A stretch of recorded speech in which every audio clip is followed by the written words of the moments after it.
बाळा, तुझ्या डोक्यातील प्रत्येक प्रश्नाचे उत्तर आता मिळणार आहे. विचारचं गोंधळ आता शांत होणार आहे. हा व्हिडिओ तू एकदा शांतपणे ऐक. सुख म्हणजे काय? प्रत्येकाच्या सुखाचा एक परिभाषा वेगळी असते. बाळा, तुम्हाला कशाने सुख मिळतं याचा विचार करा. बाकीची त्याची आयुष्य कसं जगत आहे त्याच्याकडे लक्ष देऊ नका, कारण त्याचे विचार वेगळे आहेत.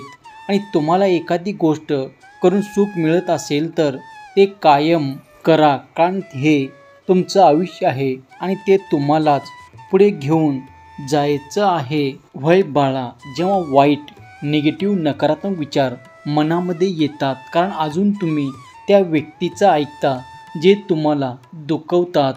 पॉझिटिव्ह संदेश तुम्ही बघत चला आणि त्यांना सबस्क्राईब करत चला.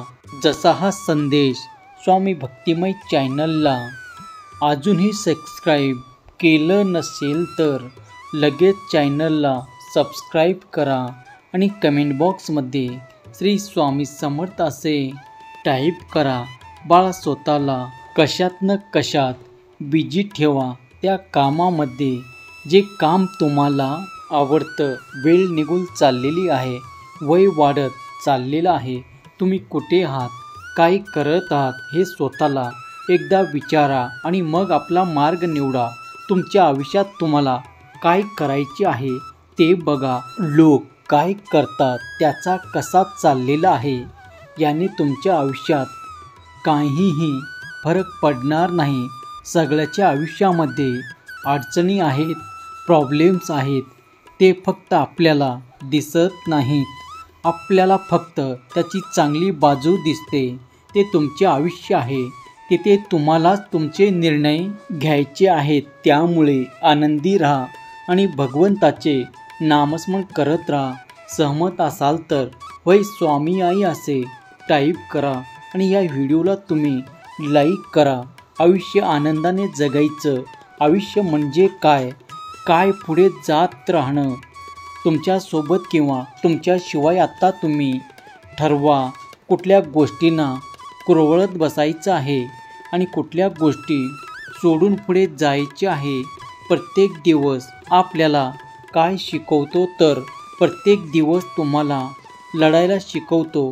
काल खूप काही वाईट घडलं असेल आणि आज इथे सगळे विसरून एक नवीन सुरुवात तुम्ही नक्कीच करू शकता.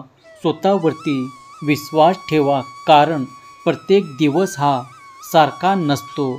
आज काय करायचं आहे, आज कसं काम करता येईल, आज कसं आलेल्या संकटांना समोर जायचं आहे याच्यावर तुम्ही लक्ष द्या. होय मित्रांनो, माणूस हा चुकीचा पुतळा आहे. माणसाकडूनच चुका होतात. प्रत्येकजण चुका करतो आणि त्या झाल्याच पाहिजे, कारण त्याशिवाय आपल्याला शिकता येत नाही. पण त्या चुकांमधून शिकून पुढे जातासुद्धा आलं पाहिजे. नाहीतर तेच धरून बसला तर कायम दुःखीच राहाल आणि स्वतःला दोष देत असाल की असं झालं का, म्हणून हे झालं, असं केलं म्हणून ते झालं. आता निर्णय तुमचा आहे की तुम्हाला काय सोडून द्यायचं आहे आणि काय धरून बसायचं आहे. विचार करा. दुःख घेऊन बसला तर दुःखच कायम मिळेल आणि सुख घेऊन बसला तर सुखच मिळेल. जेव्हा आपल्याला आपल्या आयुष्यात एखादी वाईट गोष्ट घडते तेव्हा आपण असा विचार करतो की हे सगळं माझ्यासोबतच का झालं, आणि असा विचार का करत नाही की काहीतरी चांगलं होणार असेल म्हणून आज हा वाईट दिवस माझ्या आयुष्यात आला आहे. वेळ कशी निघून जाते.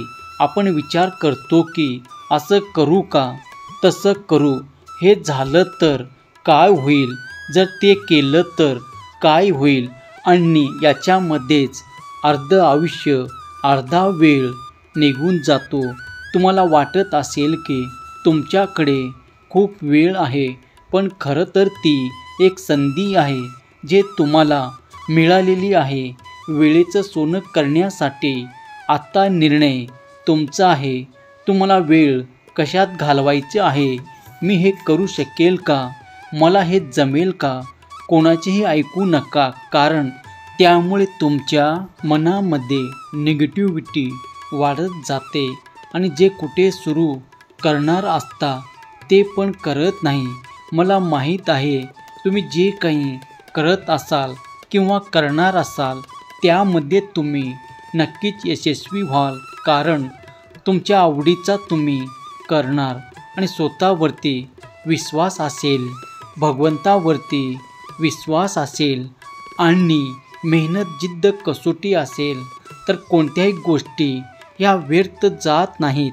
प्रत्येक गोष्टीत आपण यशस्वी नक्कीच होत असतो. म्हणूनच तर स्वामी आई नेहमी सांगत असते, बाळा भिवू नकोस, मी तुझ्या पाठीशी आहे. जर स्वामी माऊलीवरती विश्वास असेल तर स्वामी आई माझ्या पाठीशी असेल असे टाईप करा आणि हा संदेश प्रत्येक हरलेल्या मनापर्यंत तुम्ही नक्कीच शेअर करा, कारण तुमच्या एका शेअरने कोणाचे तरी हारलेलं मन हे जागृत होत असतं. तुमच्या वाईट परिस्थितीमध्ये तुम्ही काय शिकाल, अशी वाईट परिस्थिती येण्याचं कारण काय, तुमच्या वाईट परिस्थितीमध्ये लोकांचा तुमच्याकडे पाहण्याचा दृष्टिकोन, तुमच्या वाईट परिस्थितीमध्ये तुमची साथ देणारे मित्र. जगात या दोन गोष्टी कधीच कोणासाठी थांबत नाही, एक म्हणजे वेळ आणि दुसरा म्हणजे तुमचं वय. त्यामुळे भरपूर एक क्षणाचा विचार करून आनंदाने आयुष्य जगा. पूर्णविराम म्हणजे शेवट नसतो, कारण आपण त्यानंतर नवीन वाक्य लिहू शकतो. त्याचप्रमाणे तुमच्या आयुष्यात अपयश आलं तर तो खरा शेवट नसून ते नव्या यशाची सुरुवात आहे. विश्वास ठेवा, पाण्याचा एक थेंब चिखलात पडला तर तो संपतो, हातावर पडला तर चमकतो आणि शिंपल्यात पडला तर त्याचा मोती होतो. थेंब तोच असतो, पण फरक फक्त सोबतीचा असतो. त्यामुळे आपली सोबत, आपली संगतसुद्धा चांगली असायला पाहिजे. मनातील माणसं आणि पायातले बोट जर इजा करत असतील तर समजून जा की ते आपल्या मापाचे राहिले नाही. त्यांना तिथेच सोडून द्या. आनंदाने सोडून तुम्ही पुढे चला. शांत आणि प्रसन्न मन हे शेवटच हत्यार आहे की जे जीवनातलं कोणत्याही प्रकारच्या आव्हानांना सामोरे जाण्यासाठी आपल्याला सज्ज करत असतात. स्वतःची लढाई नेहमी स्वतःच लढावी लागते, कारण इथे साथ देणारे, कमी ज्ञानी देणारे, कमी वेळ तर वेळ आल्यानंतरच बदलते, पण माणूस कोणत्याही वेळी बदलतो. त्यामुळे अशा माणसावरती तुम्ही विश्वास ठेवू नका. विश्वास ठेवायचा असेल तर भगवंतावरती ठेवा. आपला भगवंत कधीही बदलत नाही. श्री स्वामी समर्थ. जय जय स्वामी समर्थ. मित्रांनो, आजचा संदेश जर आवडला असेल तर लव यू गॉड असे टाईप करा आणि हा संदेश आपल्या प्रियजनांना शेअर करा. भाग्यवंत ठराल.